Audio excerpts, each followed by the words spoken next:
আমার বিয়ের সময় মোহর দেওয়া হয়েছিল 2 লাখ টাকা, কিন্তু এই টাকা যে পরিশোধ করতে হবে তা আমি ভালোভাবে জানতাম না।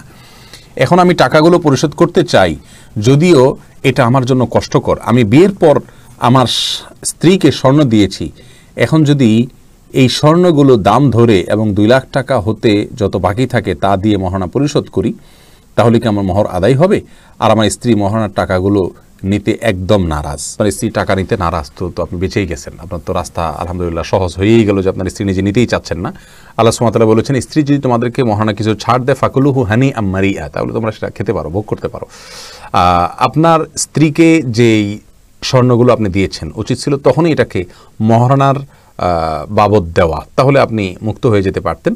কিন্তু যদি মহারণা বাবদ না দিয়ে থাকেন, এমনি তাকে দিয়ে থাকেন, এখন আপনি বলতেছেন আমি মহারণা হিসাবে এটাকে চেঞ্জ করব, তাহলে সেক্ষেত্রে আপনি হাদিয়াটাকে ফেরত নিয়ে আবার মহারণা হিসাবে দিতে হবে। আর নবী সাল্লাল্লাহু আলাইহি ওয়াসাল্লাম বলেছেন, মুসলিমের হাদিস, আল্লাহ আইদু ফি হিবাতিহি কাল কালবি ইয়াউদু ফি কাইহি, কেউ কাউকে কিছু দান করে সেটা ফেরত নেওয়া, এটা হলো ওই কুকুরের মধ্যে যে কুকুর বমি করে আবার খায়। তার মানে জিনিসটা অত্যন্ত জঘন্য এবং অপছন্দনীয় হিসেবে দেখেছেন।